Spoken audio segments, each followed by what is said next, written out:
नमस्कार, स्वागत है आपका डिजिटल ज्ञान इन हिंदी यूट्यूब चैनल में। अगर आप प्रधानमंत्री किसान सम्मान निधि योजना के लाभार्थी हैं और आपका अभी तक किस्त नहीं आया है, जो 31/5/2022 को जो किस्त रिलीज हुए हैं, आपके लिए कोई भी जो है किस्त हो सकती है। आपके आवेदन के अनुसार आपके लिए पहली भी किस्त हो सकती है, दूसरी भी किस्त हो सकती है, लेकिन सरकार के लिए जो है 11वीं किस्त है, यानी 11वीं इंस्टॉलमेंट है। जिसको 10वीं प्राप्त हो गया है किसान को, उसके लिए ये 11वीं किस्त है। आपके लिए पहली दूसरी भी किस्त हो सकती है। जैसे आप आवेदन किया है, अपनी पीछे इस योजना में जुड़ा है, तो आपके लिए पहली दूसरी भी किस्त हो सकती है, चौथी भी हो सकती है, 5वीं भी हो सकती है, 8वीं 9वीं ये भी हो सकती है। तो क्यों नहीं आए हैं, इसकी मुख्य कारण नहीं मालूम चल पा रहा है आपको, तो ये वीडियो आप लास्ट तक जरूर देखिए। हम इसमें आपको डीपली जानकारी देने वाले हैं कि अगर पैसे नहीं आए हैं तो क्या कारण है, मुख्यतः जो बिंदु है वो क्या है। लगातार हम टेलीग्राम चैनल पे लेकर जो है इन सबको वीडियो हम देते रहते हैं और जानकारी भी देते रहते हैं। जैसा कि आप हमारे टेलीग्राम चैनल पे आएंगे तो NPCI से जो लिंक करवाना था उसको लेकर भी हमने आपको बताया था, EKYC करवाना था उसको लेकर भी बताया था। और हमारे चैनल पे आप आएंगे तो हमने पहले भी वीडियो बनाया था जिसमें हमने ये भी बताया था कि कब पैसे आएंगे आपको, और पैसे आए थे उस दिन का भी हमने आपको वीडियो दिया था। तो यहाँ पर बहुत सारे किसानों का जो है पैसा नहीं आया, तो मुख्यतः हम आपको इसमें बिंदु स्पष्ट करते हैं। अगर आपने हमारे डिजिटल ज्ञान इन हिंदी यूट्यूब चैनल को सब्सक्राइब नहीं किया है तो दिए गए रेड कलर के सब्सक्राइब बटन पर क्लिक करके चैनल को सब्सक्राइब कर लीजिए और बेल के घंटे को भी दबा लीजिए। चैनल तो ऐसे भी आपको सब्सक्राइब कर लेनी चाहिए, क्योंकि सब्सक्राइब करने के कोई भी पैसे नहीं लगते हैं। चलिए अब बात करते हैं मुख्य बिंदु की, जो किस कारण से पैसे नहीं आए। देखिए, ये PM किसान योजना का पैसा नहीं आया है, उसका कारण है, देखिए PM किसान सम्मान निधि की 11वीं किस्त जो है 10 करोड़ किसानों के खाते में भेजी गई है। ये आप जान रहे हैं, 10 करोड़ कुछ लाख 12 लाख जो है किसानों को भेजा गया है।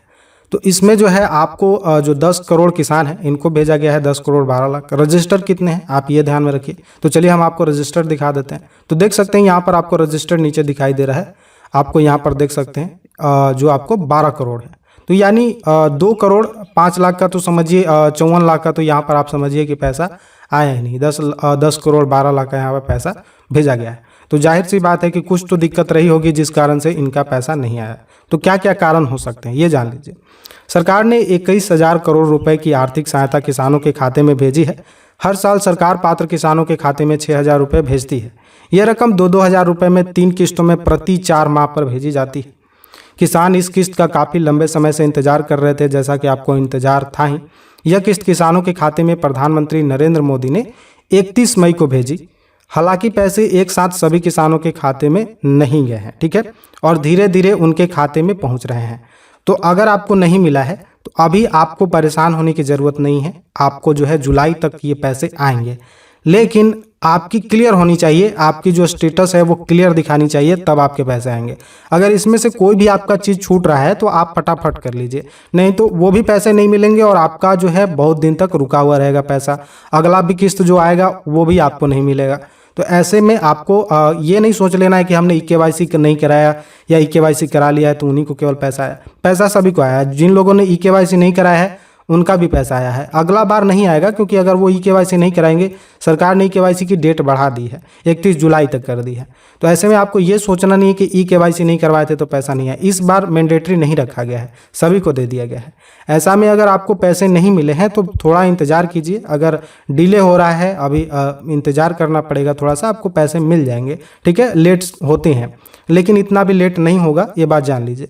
अगर तब भी आपके खाते में सहायता नहीं पहुंची है तो इसके कुछ कारण हो सकते हैं। आइए जानते हैं वो क्या वजहें हो सकती है जिस कारण से आपके पैसे नहीं आए हैं।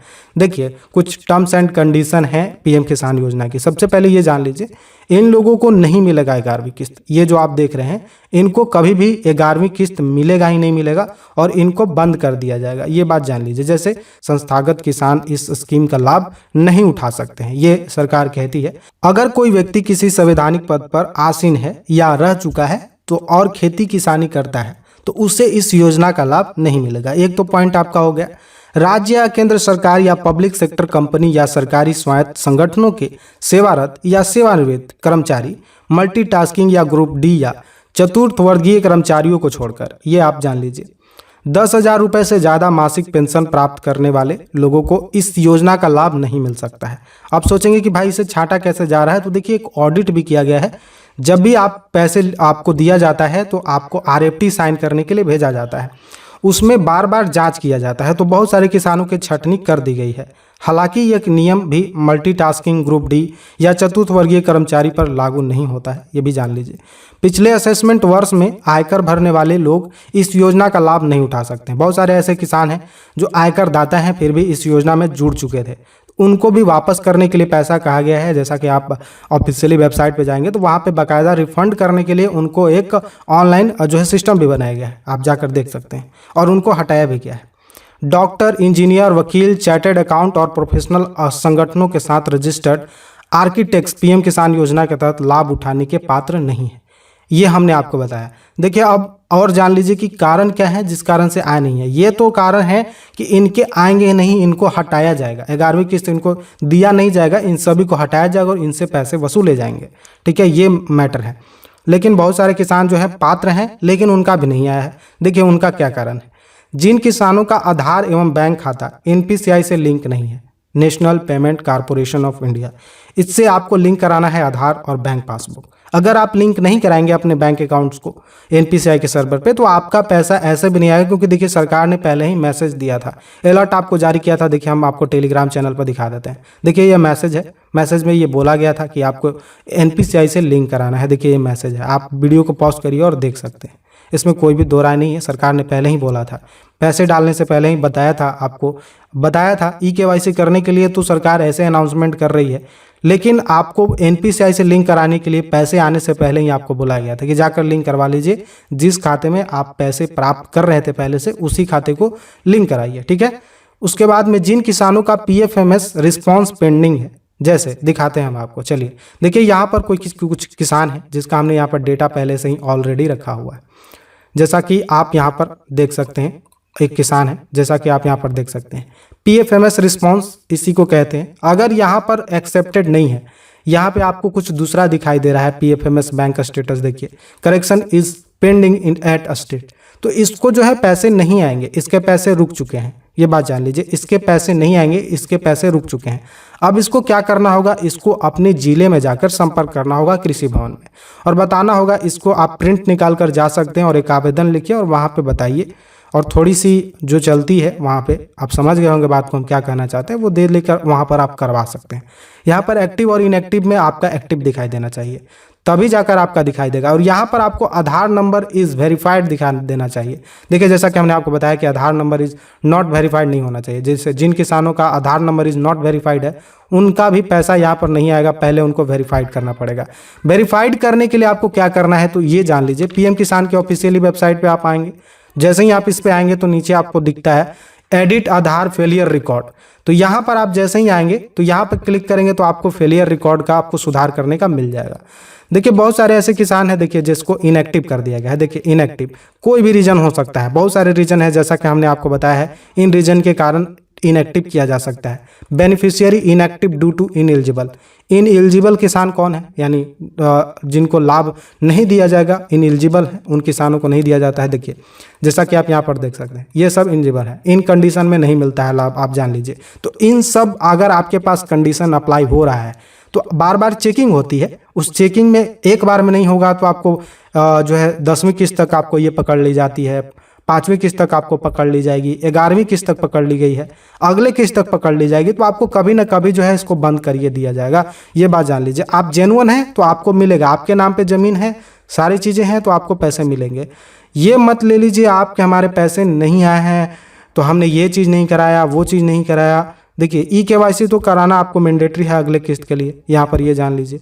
पेमेंट मोड अकाउंट और यहाँ पर आधार दोनों को पैसे आए हुए हैं, लेकिन अगर इस तरीके से आपको है पीएफएमएस से रिस्पांस नहीं मिला हुआ है, जैसा कि आप यहाँ पर देख सकते हैं, आपको रिस्पांस यहाँ पर तो ठीक है एक्सेप्टेड दिखा रहा है, लेकिन यहाँ पर देखिए कि इनएक्टिव कर दिया गया है। यहाँ पर आप देख सकते हैं कि इनएक्टिव कर दिया गया है, यहाँ पर रीजन बता दिया गया है कि आप एलिजिबल नहीं है। इन्होंने ई-केवाईसी कराया है, बाकायदा इनको 9वीं किस्त तक पैसे भी मिले हैं, ये भी जान लीजिए। 9वीं 10वीं किस्त तक पैसे भी मिल चुके हैं और उन्हें इनएक्टिव कर दिया गया है। तो जाँच हमेशा चलते रहती है। यहाँ पर देखिए इन कंडीशन को आप अप्लाई अगर आप पे होता है तो आप पहले ही बाहर हो जाइए, आप किसान सलाहकार को बोल के जो है अपने बाहर हो जाइए। यहाँ पर देखिए अगर कोई किसान खेती करता है लेकिन वे खेत उसके नाम न होकर उसके पिता या दादा के नाम पर होता है तो उससे 6,000 रुपये सालाना का लाभ नहीं मिलेगा। वो ज़मीन किसान के नाम होनी चाहिए। ये बात जान गए आप, तो ये बात आपको ध्यान में रखनी। बहुत सारे ऐसे लोग हैं जो वंशावली बनाकर जो है किस्त ये जो है लाभ ले रहे हैं, तो वो भी पहले ही बाहर हो जाए, या तो फिर अपने नाम पे रजिस्टर्ड करा लें रसीद को, अपने नाम पे जो है वो दाखिल खारिज करा के अपना रसीद कर लें, तब जाकर जो है किसान सलाहकार को ये दे दें, तो वो बचे रहेंगे। नहीं तो दादे के नाम पे है, पिताजी के नाम पे और वो ले रहे हैं, तो ऐसा ना करें, उनको भी बाहर किया जाएगा। और ये भी जान लीजिए कि अगर पति ले रहा है तो पत्नी लाभ नहीं ले सकती है, घर का कोई एक ही सदस्य ले सकता है लाभ, ठीक है, ये भी जान लीजिए। अगर कोई किसान किसी दूसरे किसान से जमीन लेकर किराए पर खेती करता है तो भी उसे इस योजना का लाभ नहीं मिलेगा। पीएम किसान में लैंड की जो है ऑनरशिप जरूरी है, ये जान लीजिए। सभी संस्थागत भूमि धारक भी इस योजना के दायरे में नहीं आएंगे। जैसा कि हमने संस्थागत किसानों के बारे में बताया था कि कौन कौन होते हैं, वीडियो आप थोड़ी सी बैक करके जाकर देख सकते हैं। अगर कोई किसान या परिवार में कोई संवैधानिक पद पर है तो उसे लाभ नहीं मिलेगा, ये सरकार कह रही है। राज्य या केंद्र सरकार के साथ साथ पीएसयू और सरकारी स्वायत्त निकायों के सेवारत या सेवानिवृत्त अधिकारी को कर्मचारी जो है उन पर भी योजना के लाभ के दायरे में नहीं आएंगे, यानी वो भी इस योजना से बाहर है। डॉक्टर, इंजीनियर, सीए, आर्किटेक्ट्स और वकील जैसे प्रोफेशनल को भी योजना का लाभ नहीं मिलेगा, भले ही वो किसानी भी करते हों, ये भी जान लीजिए। 10,000 रुपये से अधिक के मासिक पेंशन पाने वाले सेवानिवृत्त पेंशन भोगियों को इसका लाभ नहीं मिलेगा। अंतिम मूल्यांकन वर्ष में इनकम टैक्स का भुगतान करने वाले जो पेशेवरों को भी योजना के दायरे से बाहर रखा गया है। किसान परिवार में कोई म्यूनिसिपल कॉरपोरेशन, जिला पंचायत में हो तो भी इसके दायरे से बाहर होगा। जानबूझकर गलत जानकारी आपने दे रखा है तो वो भी बाहर होंगे, जांच होती है।